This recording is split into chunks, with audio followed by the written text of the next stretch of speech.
What we were talking about last time is the general theory of space-based representations and quasi-probability distributions and their applications to quantum optics. And one of the reasons for pursuing this is to better understand in what sense certain phenomena are essentially classical in nature, and in one sense they're essentially quantum mechanical in nature.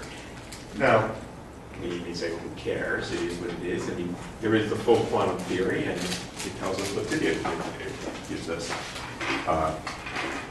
recipes, if you like, for how to make predictions and make calculations, whether or not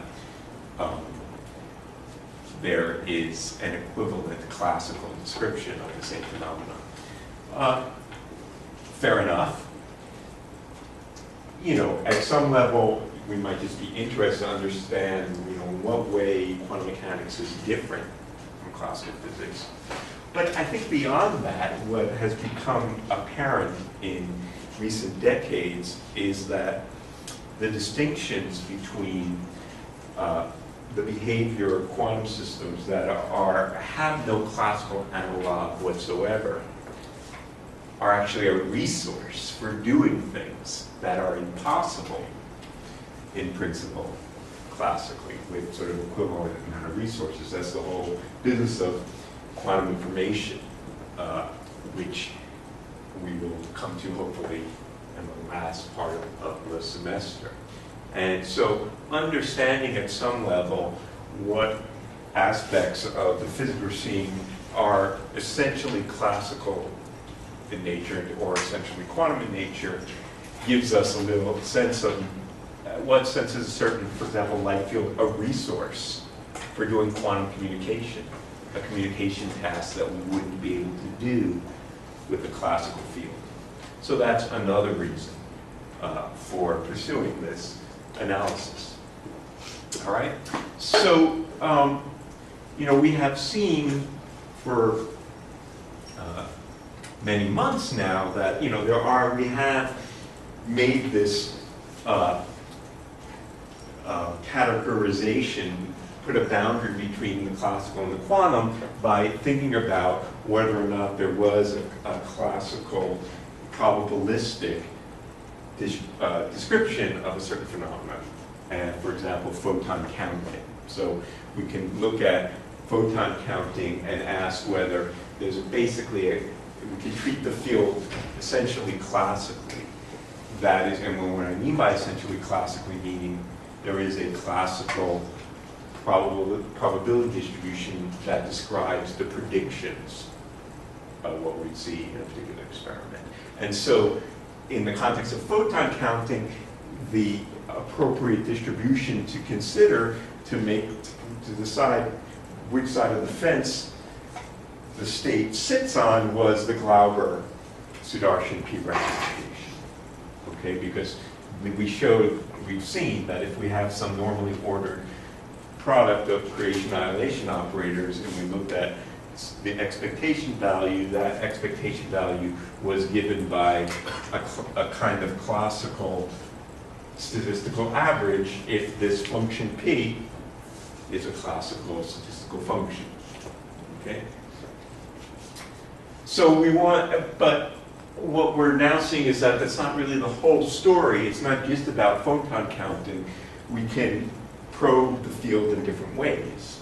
We can probe the field by looking at its quadratures through a homodyne measurement. And when we look at moments of quadratures, things like polynomials in the quadratures, then it's not about normally ordered products anymore. It's about symmetrically ordered products.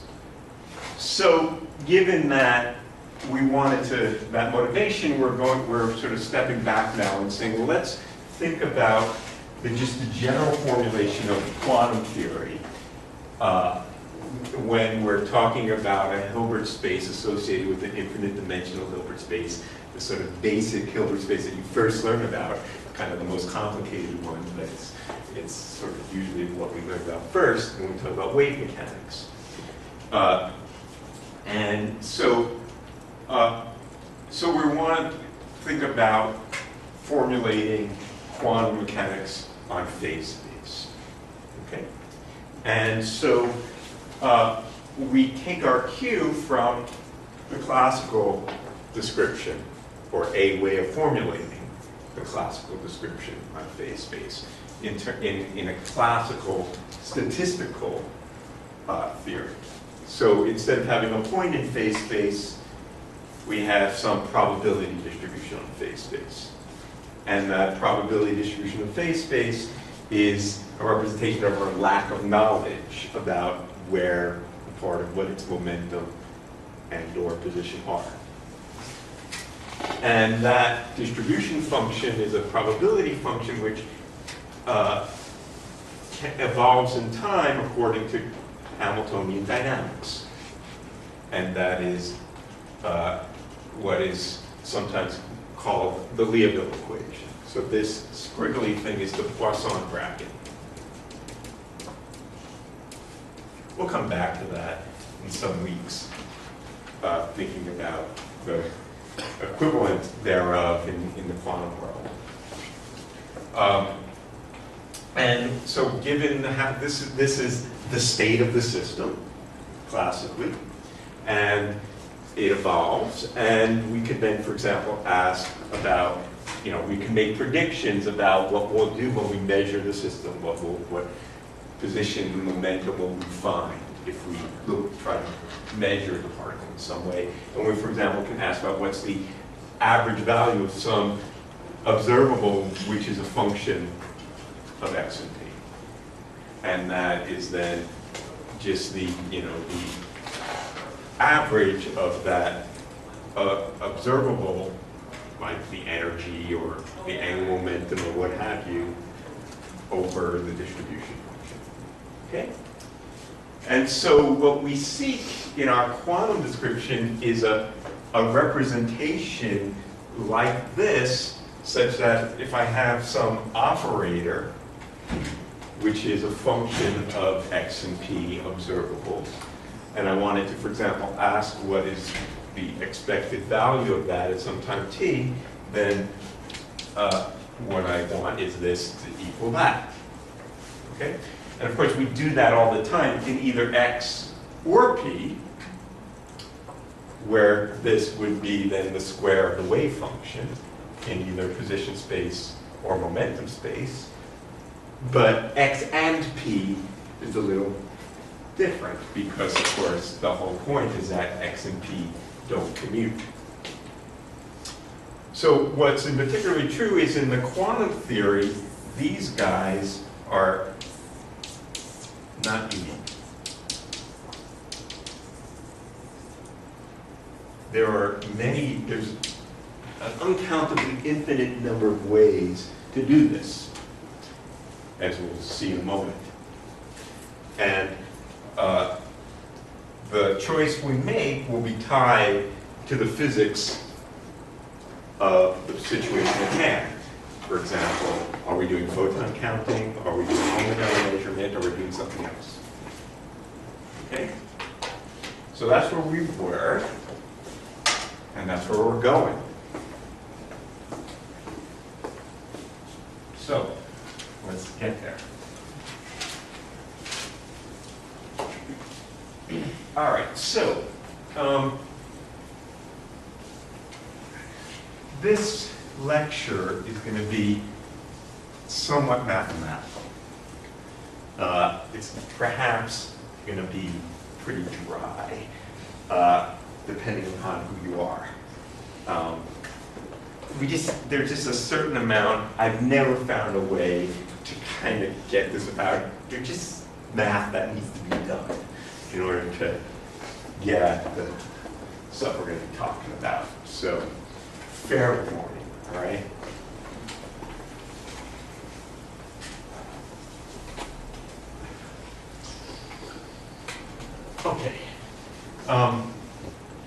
Now, so why is there an issue? What's the problem? Well, the problem is non-commutativity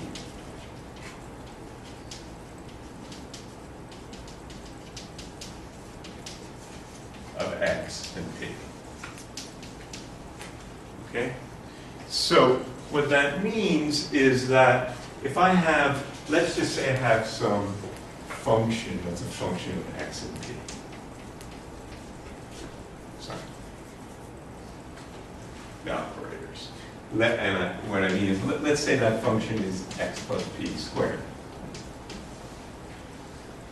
Well, so that function is X squared plus P squared plus X times P plus P times X, for example. So the way I've written this is explicitly symmetrically ordered.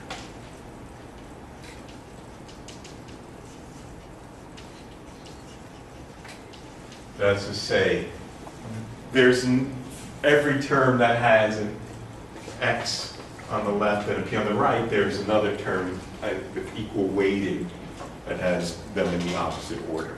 Okay? Of course, I could commute things around and write it in a slightly different manner.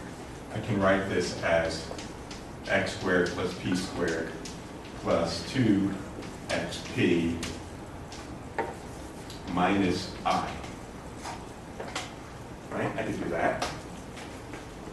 Those two things are equal.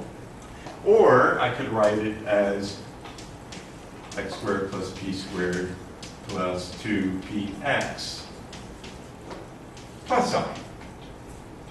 All of those are equal, right? But if I can call, what I could see here is that if I make the assignment, of X becomes replaced by the variable X, and the operator P gets replaced by the C number P. There are sort of three different functions that I might associate with this operator. So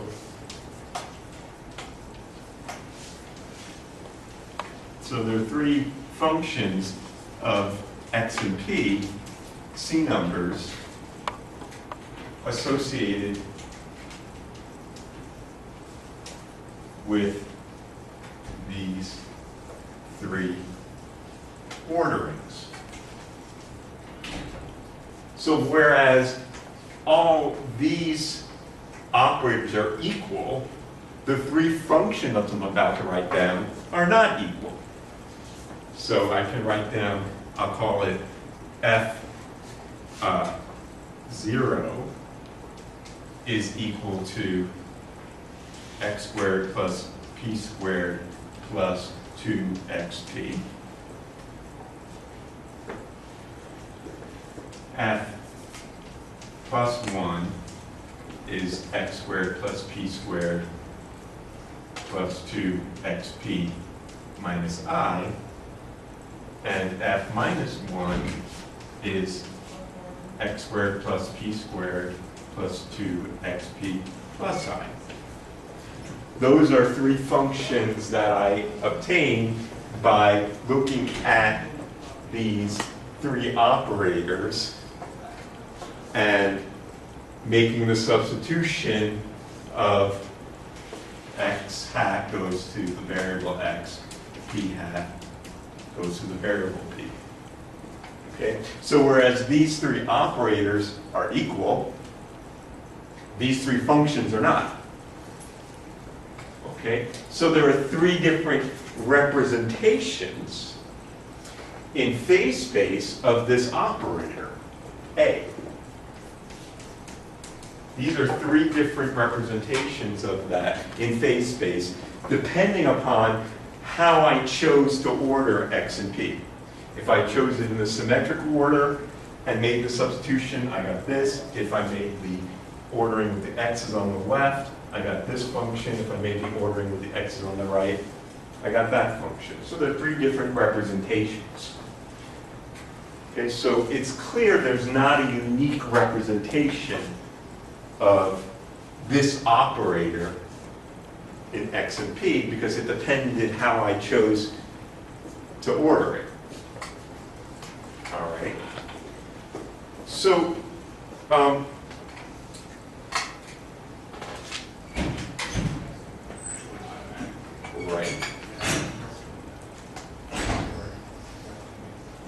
So, in order to deal with this, there's a whole theory about ordering in phase space, and it's convenient, instead of working with X and P,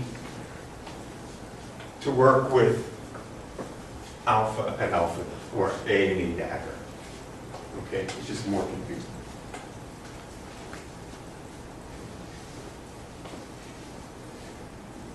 All right. So,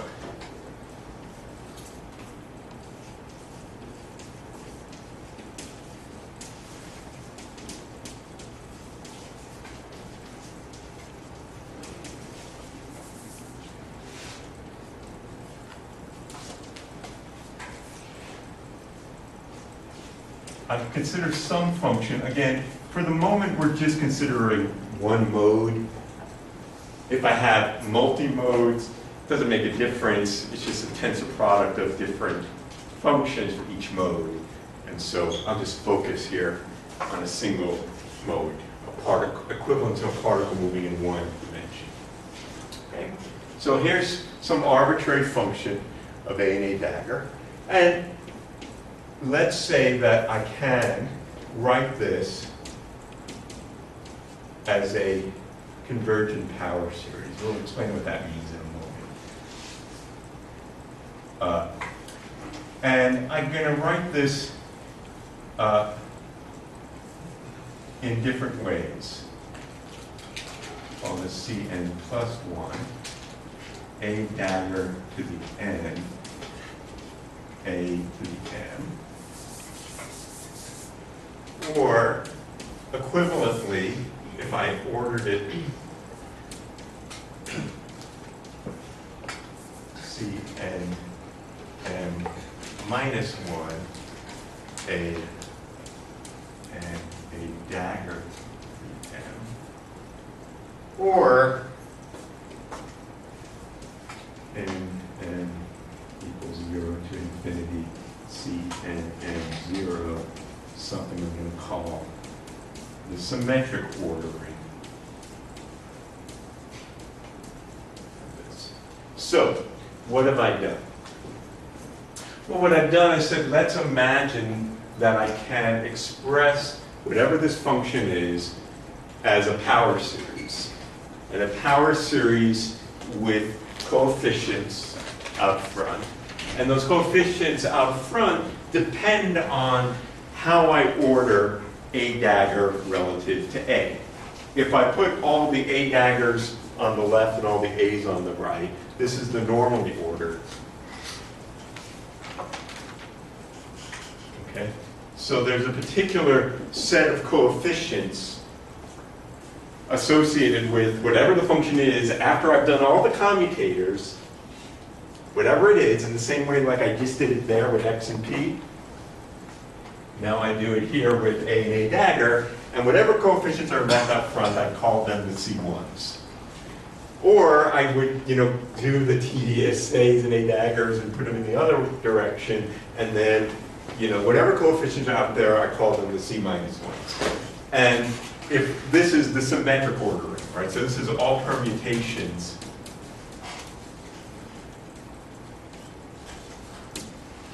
Normal and then normalized. So for example, A dagger A symmetrized is A dagger A plus A dagger over 2. Okay? And I can do that in principle. Okay? So,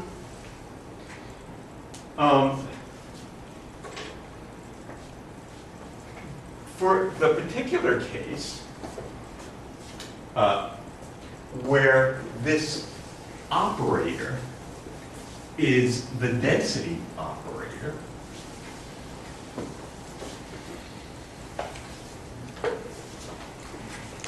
Oh, before I say that, I guess I should say one other thing, which is that, okay, given these coefficients, which depend on the operator, I can define functions on phase space. Okay, so we define different phase space representations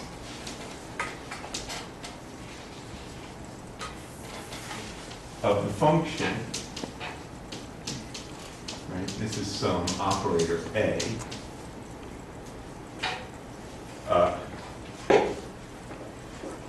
On phase space. I will define F0, which is a function of alpha and alpha star, which is just take this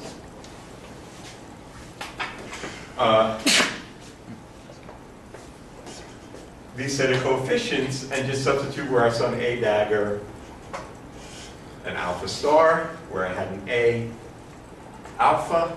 At that point, everything commutes. So this is then the sum n equals 0 to infinity. Whatever those coefficients were, C n 0 alpha to the n, or sorry,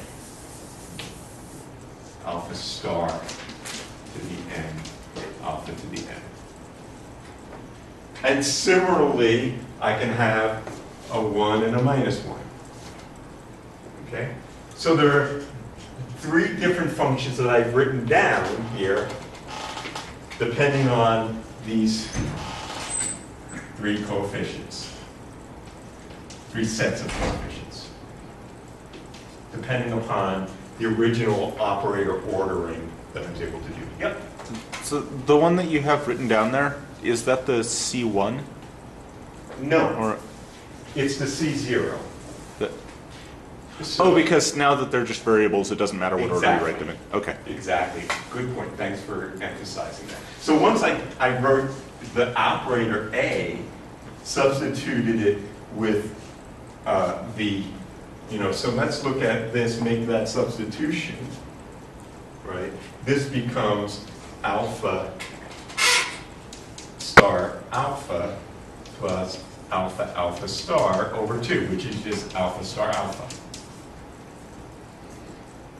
Okay? So what is different about these 3 functions, let me write it out explicitly just to emphasize that fact.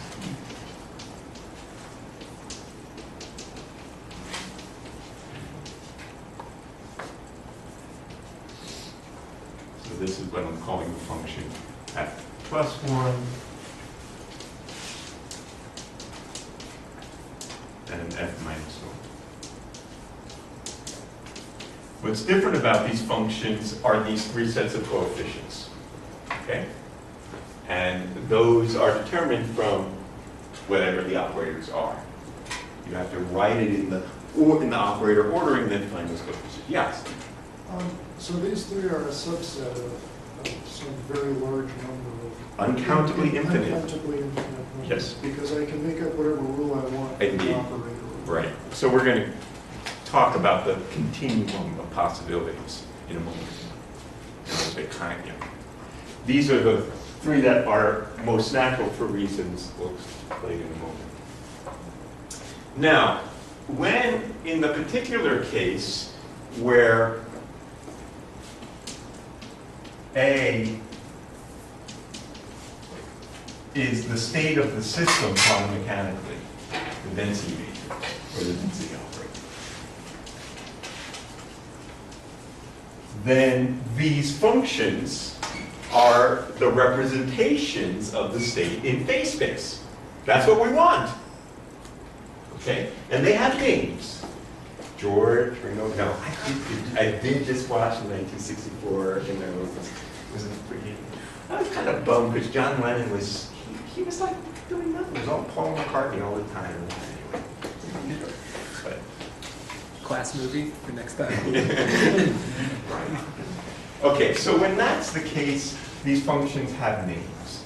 And they're not George, Paul, and Ringo. They're the Wigner function, the Husmi function, and the Glauber P function. So in particular, so let me just define, we'll just generally define F sigma of alpha. I'm sorry if my alphas look like sigmas, or when sigmas look like alphas. But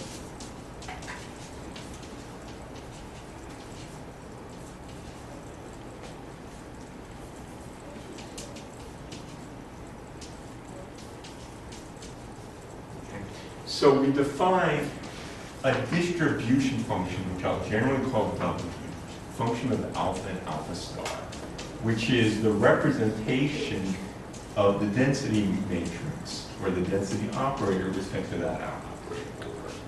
And by convention, for reasons that we'll explain in a minute, we typically just normalize it that way. Okay? So, when sigma is 0, we actually usually don't write the 0 in there. We just call that W. And that's what's known as the Wigner function.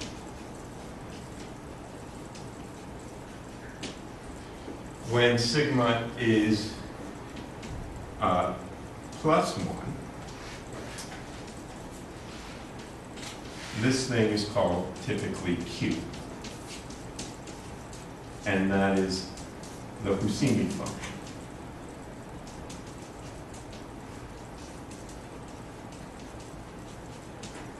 And when sigma is minus 1, W of minus 1 is P, the Glauber P function. I'm sorry, Sebastian, I just looked at that right away. Okay, so those are what those functions are. We're going to, in a moment, what we're going to work on today is how do we calculate these things? How do we actually find them? And then we'll come today, or maybe a little bit later, to try to study what do they mean. Okay. All right.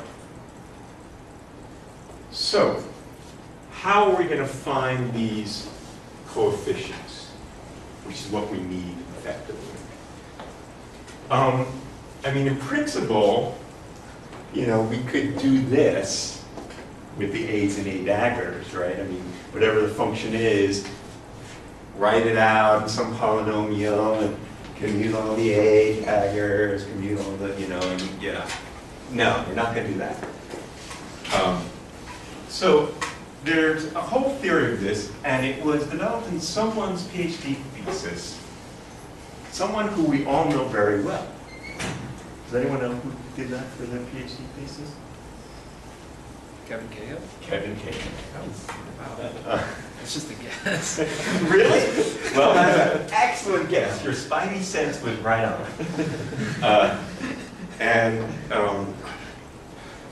So, yes, there is a very famous paper. In fact, our podium speaker last week met with Kevin, and he said, why do I know that name Cahill? I mean, I'm not in pop. He said, why do you know that name? Because there's this famous paper by Cahill and Glauber. You didn't know that, right? That Kevin Cahill was Roy Glauber's student. Maybe you knew that, but he hasn't done quantum optics in 40 years, maybe. Anyway, I was looking for the reference, right? You guys know. I'm missing something here, pardon me.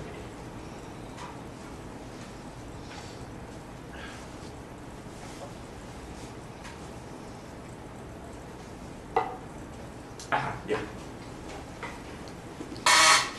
So.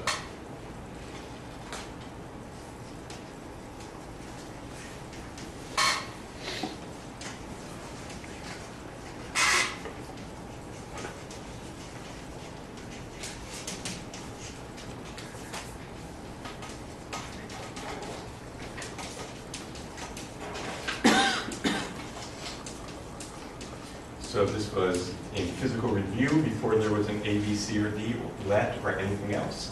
It was just the physical review in 1969.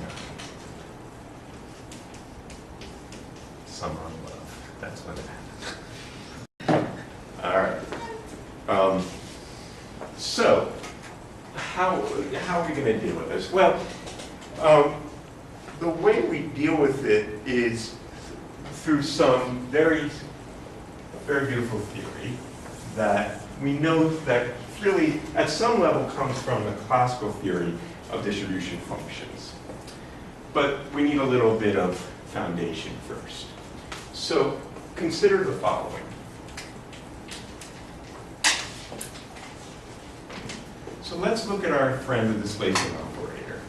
Now, I should say, I'm going to go kind of back and forth whether I explicitly write that the operator is an explicit function of two variables, alpha and alpha star, x and p, or whether I just say it's a function of alpha.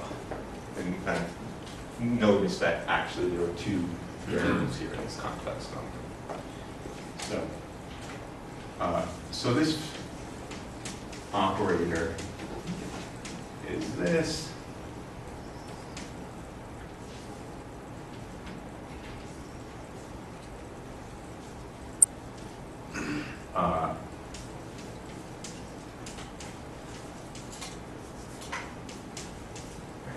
So this is a kind of plane wavy-like thing.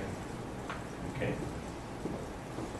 Now, notice that this operator, if I write it out explicitly, is a power series.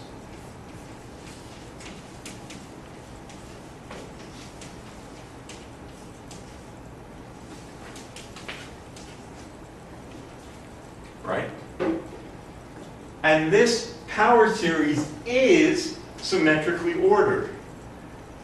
There's no special choice of whether A or A dagger is on the left or the right. So this operator, it gives me, as it stands, the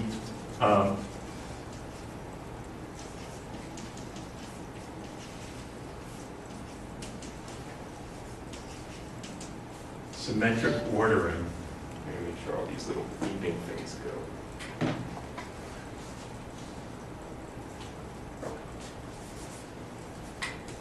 A dagger.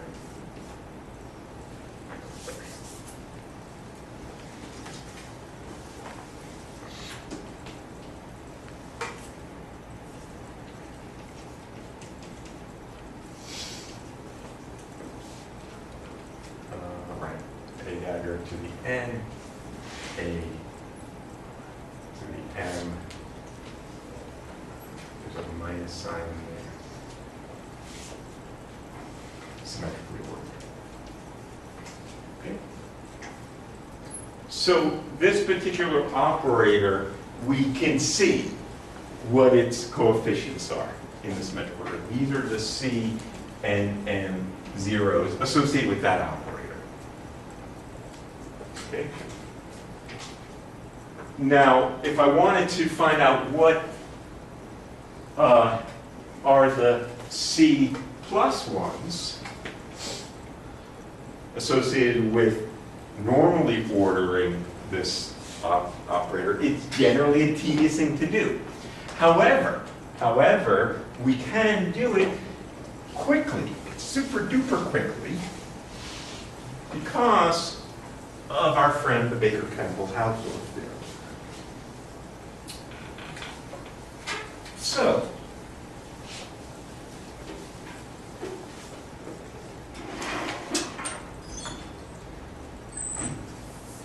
note. Now, here's one point I want to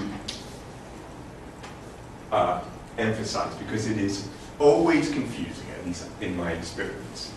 The difference between the symbol, the normally ordered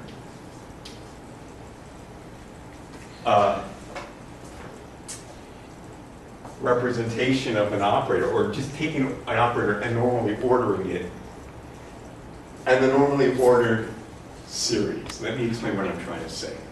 What is this? Well, the symbol with the two dots on each side, the one that we saw before, is the thing that says, close your eyes, pretend everything commutes, and just move it wherever you feel like. Okay? That's what the dots mean. So this is equal to, well, in that case, it doesn't matter. I can put it like that.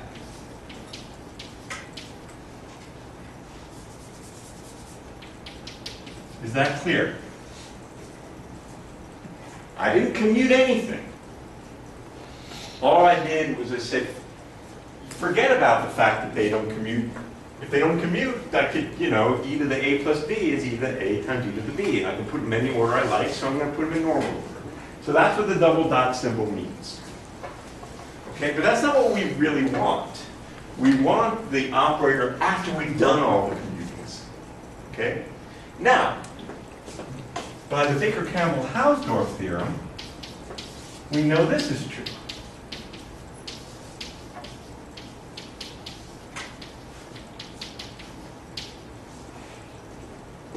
Okay? So the symmetrically ordered thing, so this is symmetrically ordered already, is equal to e to the minus alpha squared over 2 times the normally ordered guy. Okay? So this is the full operator, D. And this is what you get. When you do all those commutators, that's what you got left over. Is that clear? So, now what is this? Well, this is equal to the sum over n, 0 to infinity, alpha to the n over n factorial, a dagger to the n,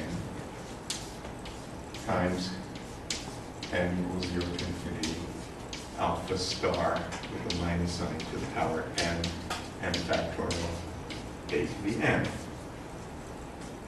Right? So that means that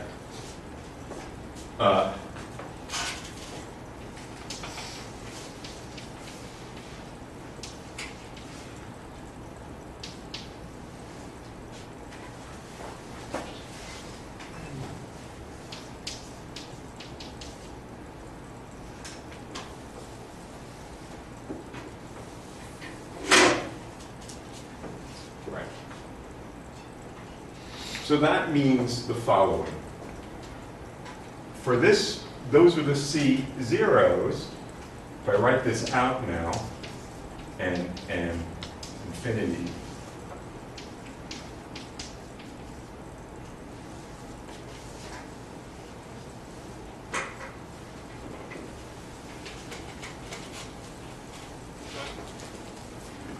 actually what I want to say is the following. So what that says is that the normally ordered D is equal to e to the plus alpha squared over 2, the symmetrically ordered. And we know how to then get those coefficients. Similarly, I'm going to define a perverse notation that no one has ever used other than me, but I like it. And that's the anti-normally ordered situation. Okay? And that means close your eyes, no cheating.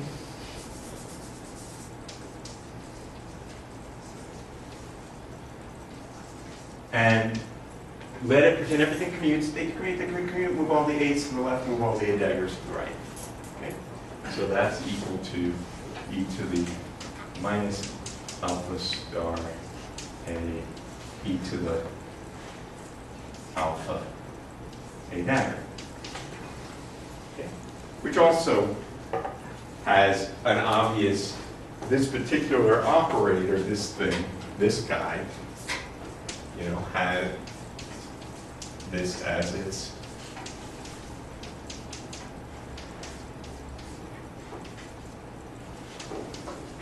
operator product.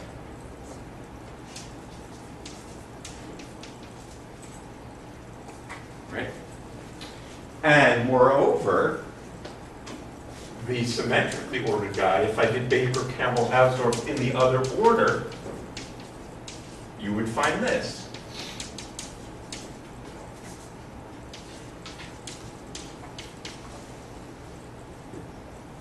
So that says that this guy over here is e to the minus alpha squared over 2 times the symmetrically ordered guy. Okay? This is this, and that is that. And now I come to your question, Steve, about the continuum of infinite possibilities.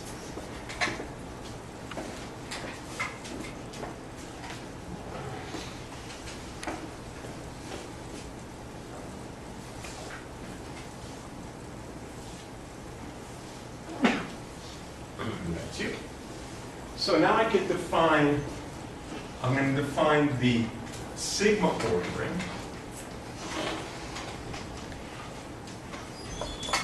of D.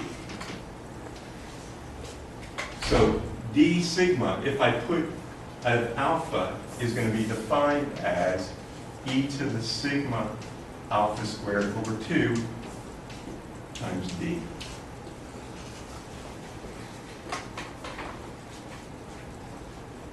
Where sigma equals 0 is symmetric. Sigma equals plus 1, according to what we have over there. This is the normal order. And sigma equals minus 1 is anti-normal order.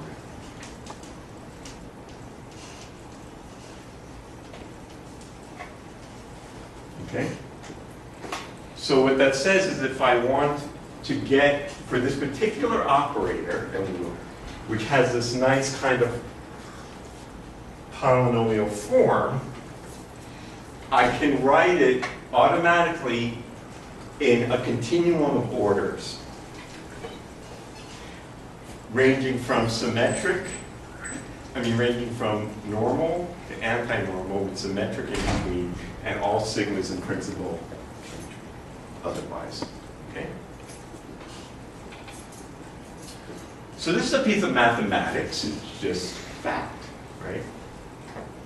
You can see that it's really just follows from Baker, Campbell, Hausdorff. So why? So this kind of power series is going to be quite useful to us in order to define the operator ordering representations of the density matrix. How? Well, in order to do that, I need to step back a moment and talk about another thing in classical distribution theory. Okay? So to get at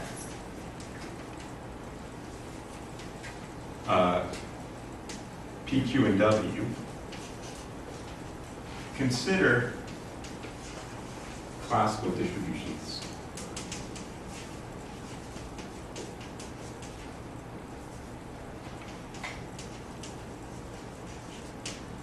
So in particular, what I want to talk about is something called the characteristic function.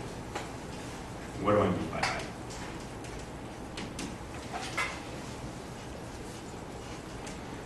Well, so let's suppose, let's just start with a classical distribution on of one random variable. Okay, so it's just some classical probability where this is a continuous on the real line, minus infinity to infinity. Okay? So this is my distribution. My probability distribution. The characteristic function, which is often called chi, not to be confused with x,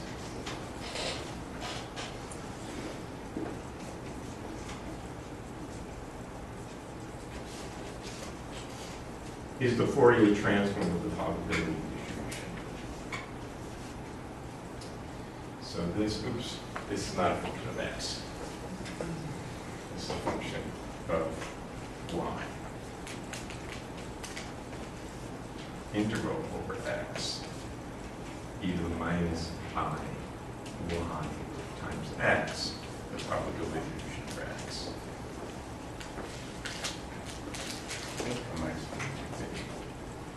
So this function is also characterizes everything, every prediction we want, because of course if we know the Fourier transform of the probability distribution, then we have the distribution as well.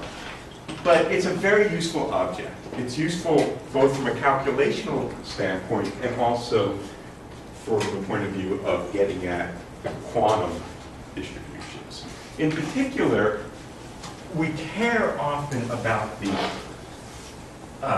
characteristic function because it enables us to calculate expected values of polynomials easily, in particular moments of the distribution. So the characteristic function is useful for calculating moments. So for example, suppose I want to look at the expected value of x to the n. X is a random variable. This is equal to the integral over the measure x to the n, the probability distribution over x, by definition, right? But a little tricky trick here says that what I can do, since this is kind of a generating, an exponential function is a generating function for all polynomials, because if I did a power series, this I have all the polynomials, then I can quickly get this by looking at the derivative, the nth power of the derivative of the characteristic function with respect to its variable. And then just evaluating that at y equals 0. Right? If I look at that, I take the derivative inside the exponent, because only this depends on y, and then I have this minus of I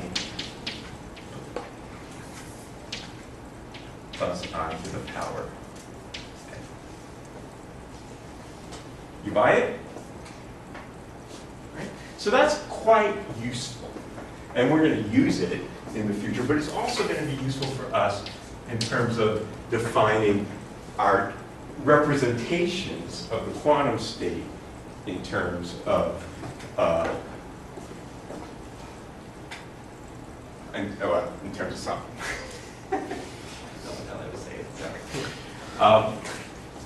I should say I can expand this to the multivariate case.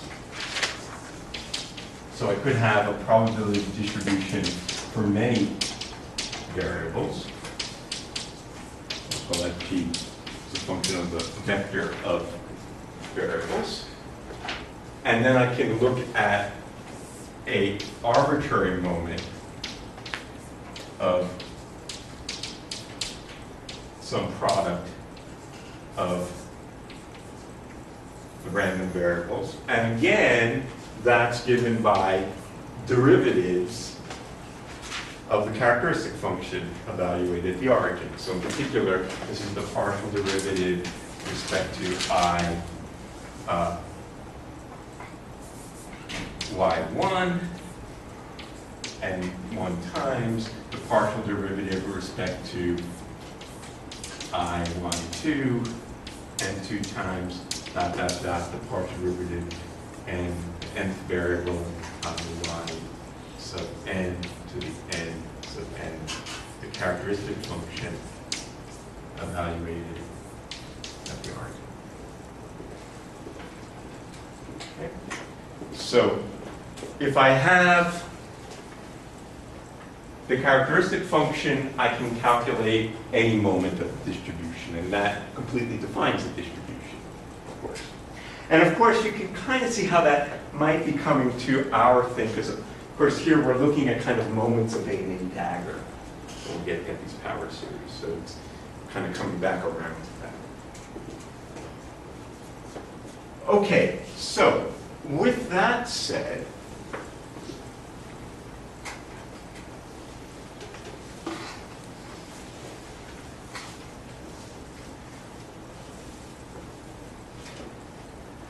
we can define the characteristic function for the quantum state instead of for the classical distribution. Okay? So, again, D is like something that's kind of plane wavy.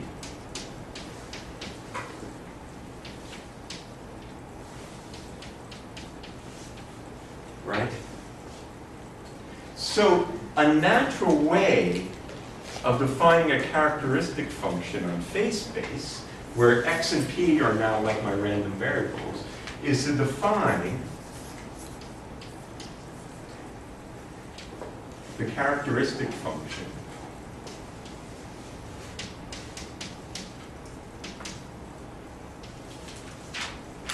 associated with the state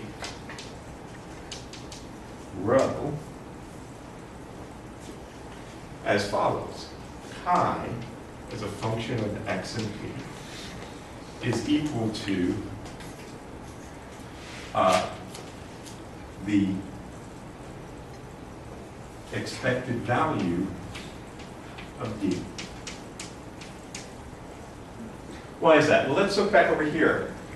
Remember, I'm sorry I erased it. Chi for the classical distribution was this.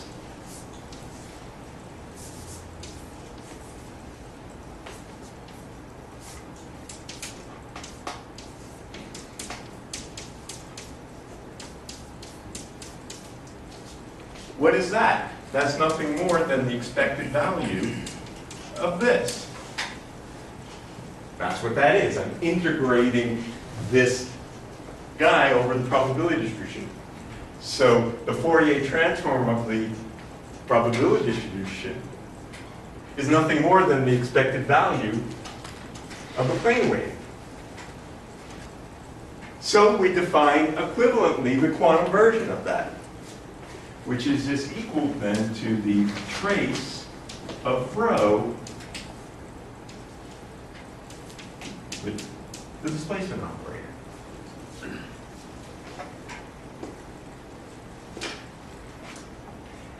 Moreover, we have automatically a way of deciding what the operator ordering is, because we have operator ordered values for these guys. We just wrote them down. So I could define a characteristic function associated with the particular operator ordering by just choosing the particular ordering of D. And then I've done it. And what we're going to show is that the quasi-probability distribution then is just the Fourier transform of this. So the x prime dt prime chi is a function of its dummy variables, e to the I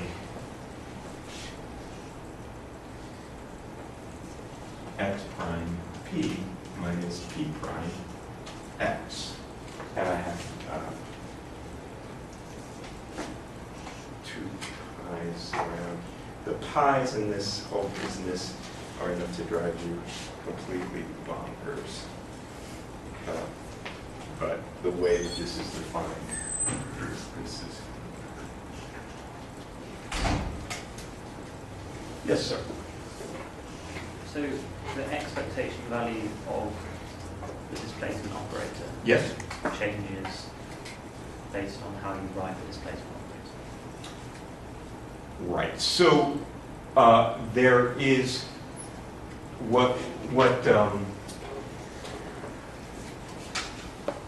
these are different operators. These are not all the same operators. These are different operators. So we had that D0 was e to the alpha A dagger minus alpha star A. The plus 1 is alpha A dagger minus alpha star A. The minus 1 is the other way around. These are three different operators. Okay? They're three different operators, not equal. I can relate them to one another through that e to the sigma alpha squared, blah, blah, blah, but these are three different operators. And thus, these are three different expectation values, and therefore, these are three different functions.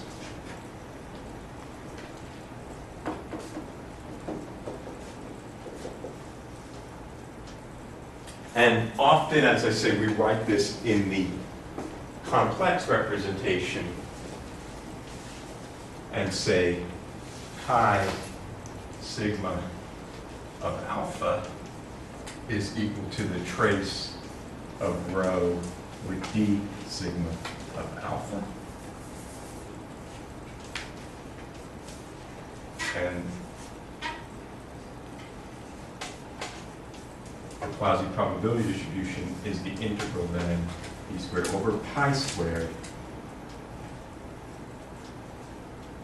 And that is chi of alpha. Oh, I guess I should call this some other label. Beta. And then that thing becomes alpha beta star minus alpha star beta, where alpha is equal to x plus it over root 2, and beta is x prime plus I b prime over root 2. This is where the root 2's really come in handy. Otherwise, it's a pain in the ass. So that's why at the end of the day, it's better to keep the root 2's in there.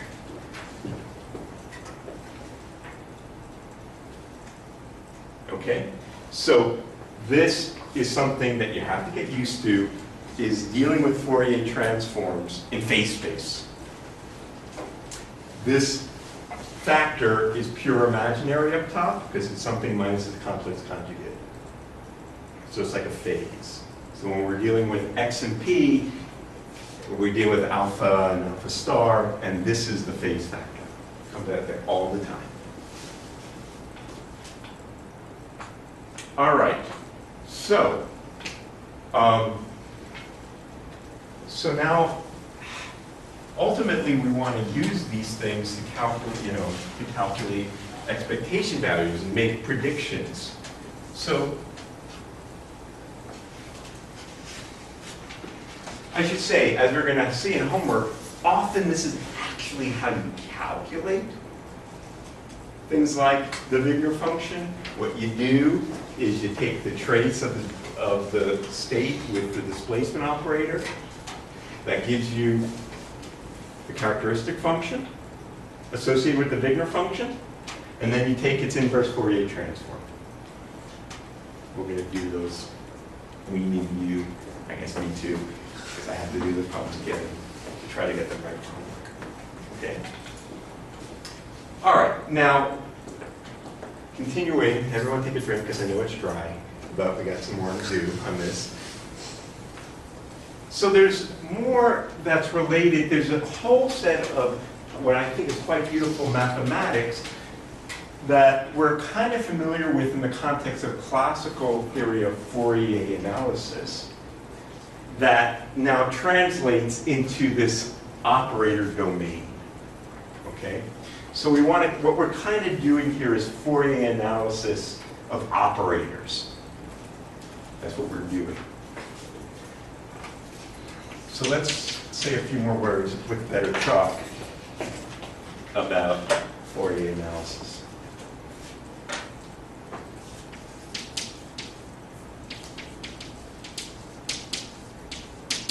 Not better chalk. All right, so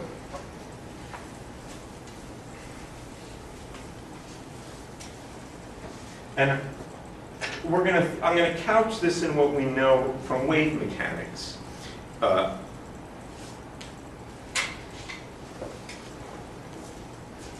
So what we have is that for states,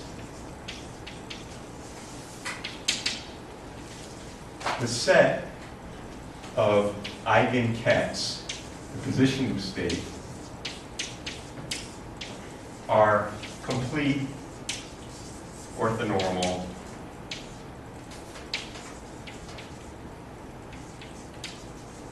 bases. Right? So that is to say,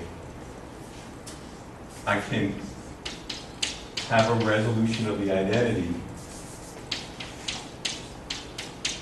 integrating over all of these guys or all of these guys. Right? Moreover, x and x prime, they're orthogonal. P and P prime are orthogonal.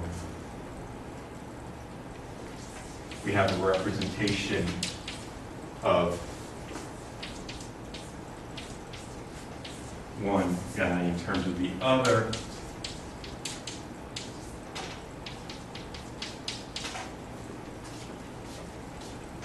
We have the duality. We have this, because of this, we have that delta x minus x prime is, or if I say a delta function is the Fourier transform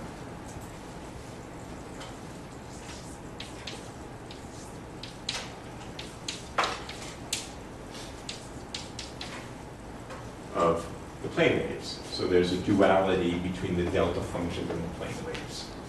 Okay? So from this, of course, what we have is we can write an arbitrary state as in a representation in position, for example. We can write it, we can write the state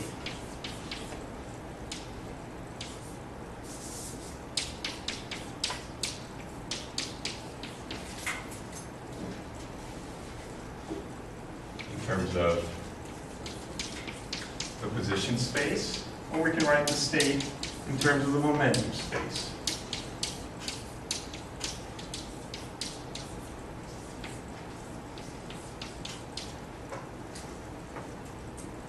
All right, so with that said, we want to translate that now, not in terms of representations of vectors in phase space. We want to look at the representation of operators in phase space. So we go from operators to super operators.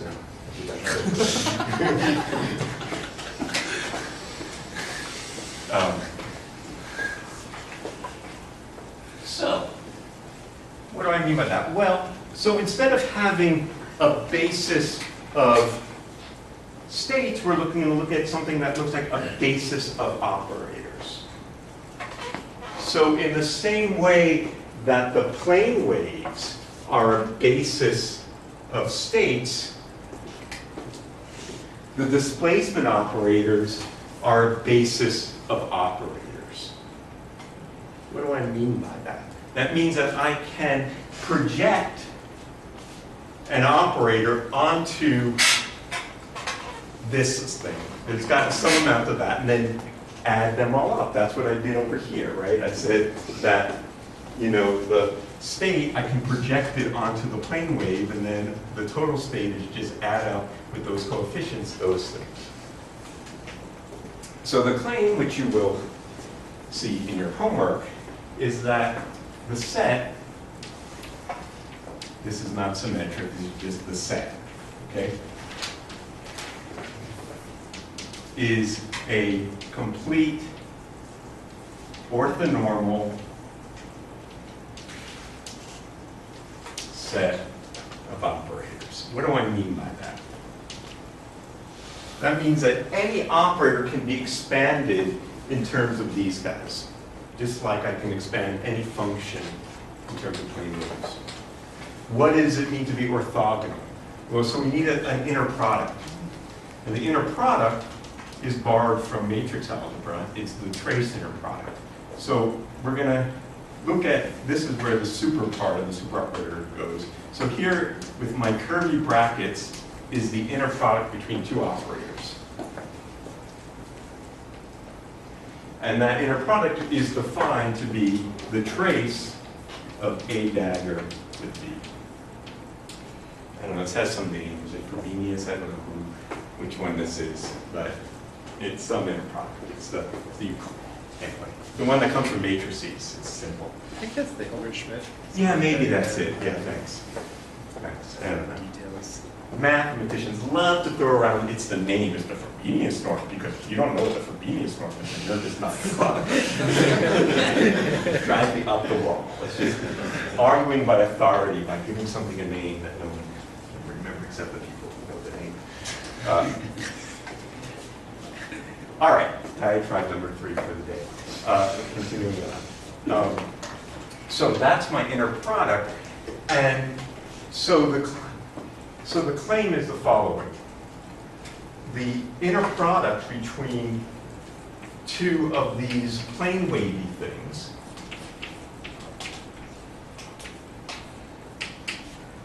is in the same way that the inner product between two real plane waves is a delta function. This is a delta function in phase space. So this is equal to alpha minus beta. Actually, there's a pi in there. Okay, that's something you will prove. And that inner product is just a shorthand for the trace of the D dagger alpha D beta.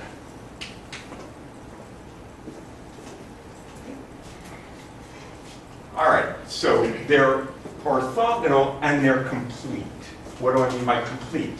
Well, what it means is that I can write in the same way that we just did this. We're going to project an arbitrary operator onto one of these plane waves and then add it up by just multiplying the projection onto the plane wave.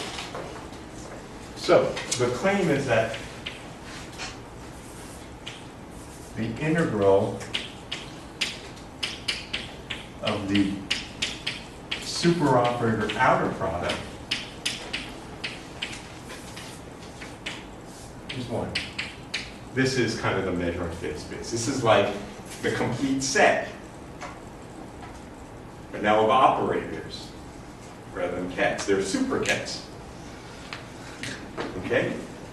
So that means that if I wanted to say what is the ket A, well, that's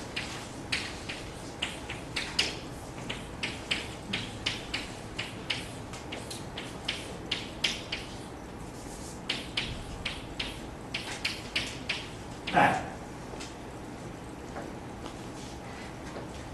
which is just Fourier's theorem in operator land, because this is the projection of the thing onto the plane wave, and this is how much plane wave you got. So this is just a very fancy Frobenius-like way of writing.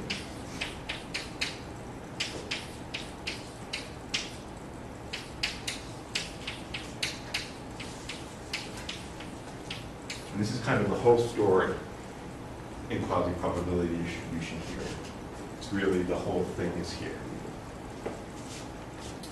One of these guys has got to be a dagger. Okay? That's this. Yeah?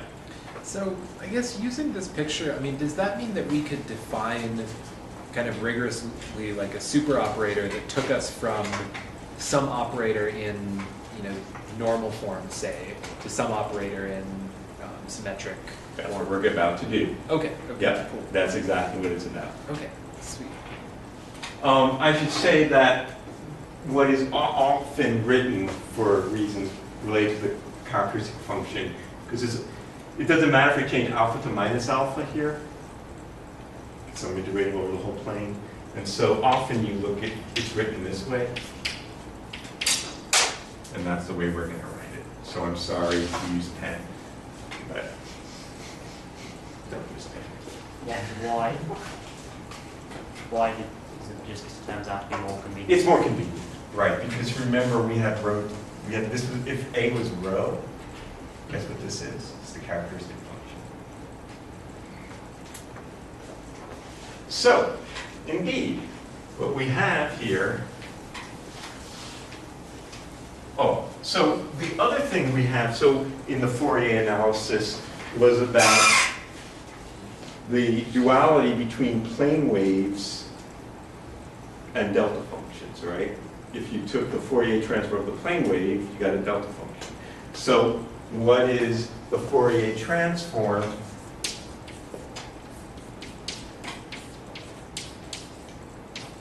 and of course the Fourier transform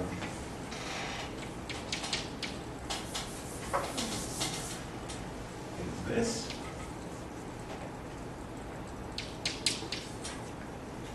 That's the Fourier transform. What is that operator? Well, that's going to be for you to show in homework that this is the symmetrically ordered delta function.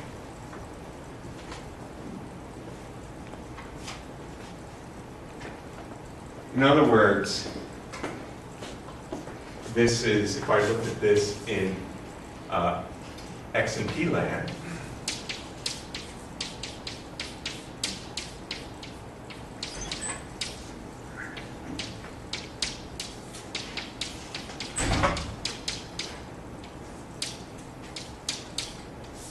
that this is equal to delta X minus X hat P minus P hat plus delta, let me write it better.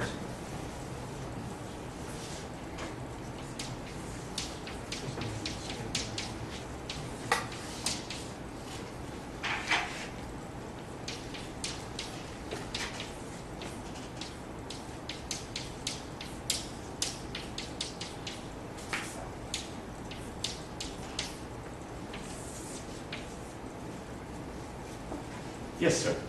On the top line, that right-hand side should be instead of alpha beta. Because you're integrating over that. Right. Yeah, let's integrate over beta. Thank you. So that's the deal. The Fourier transform of a plane wave is a delta function. And since this was the symmetrically ordered guy, what you get is a symmetrically ordered guy. If I were, for example, to do this integral with b plus 1, and I will put the right dummy variable in there,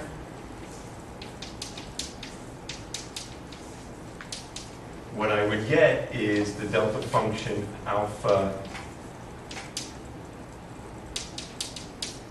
delta alpha. No, I'm going to use this. Normally ordered. Okay, so we're out of time for now, but where we're going to go with this is the following. As we said, when this is rho, then this is the characteristic function. And the Fourier transform of the characteristic function is related to the quasi-probability distribution. And then, of course, if I wanted to find the trace of some observable O with that, well, that's going to be the trace of the observable with that. So I'm going to have the representation of the observable in phase space integrated with the distribution function, just as we wanted in the classical theory. Voila. Enjoy your evening. What we were talking about last time is the general theory of phase space representations and quasi-probability distributions and their applications to quantum optics. And one of the reasons for pursuing this is to better understand in what sense certain phenomena are essentially classical in nature, and in one sense they're essentially quantum mechanical nature. Now, you may say, well, who cares? It is what it is. I mean, there is the full quantum theory, and it tells us what to do. It gives us recipes, if you like, for how to make predictions and make calculations, whether or not there is an equivalent classical description of the same phenomenon. Fair enough. You know, at some level, we might just be interested to understand, you know, in what way quantum mechanics is different from classical physics. But I think beyond that, what has become apparent in recent decades is that the distinctions between the behavior of quantum systems that have no classical analog whatsoever are actually a resource for the world. And so given how this is the state of the system, classically, and it evolves, and we could then, for example, ask about, you know, we can make predictions about what we'll do when we measure the system, what position and momentum will we find if we try to measure the particle in some way. And we, for example, can ask about what's the average value of some observable, which is a function of x and p. And that is then just the, you know, the average of that observable, like the energy or the angular momentum or what have you, over the distribution function. Okay? And so what we seek in our quantum description is a representation like this, such that if I have some operator, which is a function of x and p observables, and I wanted to, for example, ask what is the expected value of that at some time t, then what I want is this to equal that. Okay? And of course, we do that all the time in either x or p, where this would be then the square of the wave function in either position space or momentum space. But x and p is a little different because we're doing things that are impossible in principle classically with sort of equivalent amount of resources. That's the whole business of quantum information, which we will come to hopefully in the last part of the semester. And so understanding at some level what aspects of the physics we're seeing are essentially classical in nature or essentially quantum in nature gives us a little sense of what sense is a certain, for example, light field a resource for doing quantum communication, a communication task that we wouldn't be able to do with a classical field. So that's another reason for pursuing this analysis. All right? So, you know, we have seen for many months now that, you know, we have made this categorization, put a boundary between the classical and the quantum by thinking about whether or not there was a classical probabilistic description of a certain phenomenon. And for example, photon counting. So we can look at photon counting and ask whether there's basically we can treat the field essentially classically. That is, and what I mean by essentially classically, meaning there is a classical probability distribution. When we're talking about a Hilbert space associated with an infinite dimensional Hilbert space, the sort of basic Hilbert space that you first learn about, kind of the most complicated one, but it's sort of usually what we learn about first when we talk about wave mechanics. And so we want to think about formulating quantum mechanics on phase space. Okay? And so we take our cue from the classical description, or a way of formulating the classical description on phase space in a classical statistical theory. So instead of having a point in phase space, we have some probability distribution on phase space. And that probability distribution of phase space is a representation of our lack of knowledge about where a part of what its momentum and or position are. And that distribution function is a probability function which evolves in time according to Hamiltonian dynamics. And that is what is sometimes called the Liouville equation. So this squiggly thing is the Poisson bracket. We'll come back to that in some weeks, thinking about the equivalent thereof in the quantum that describes the predictions of what we'd see in a particular experiment. And so in the context of photon counting, the appropriate distribution to consider to decide which side of the fence the state sits on was the Glauber Sudarshan P representation. Okay, because we've seen that if we have some normally ordered product of creation annihilation operators and we looked at the expectation value, that expectation value was given by a kind of classical statistical average if this function P is a classical statistical function. Okay? So we want, but what we're now seeing is that that's not really the whole story. It's not just about photon counting. We can probe the field in different ways.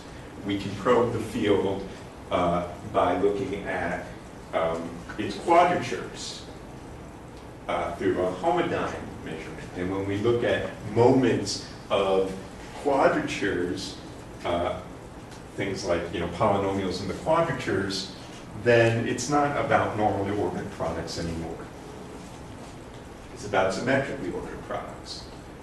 So given that we wanted to, that motivation, we're sort of stepping back now and saying, well, let's think about just the general formulation of quantum theory.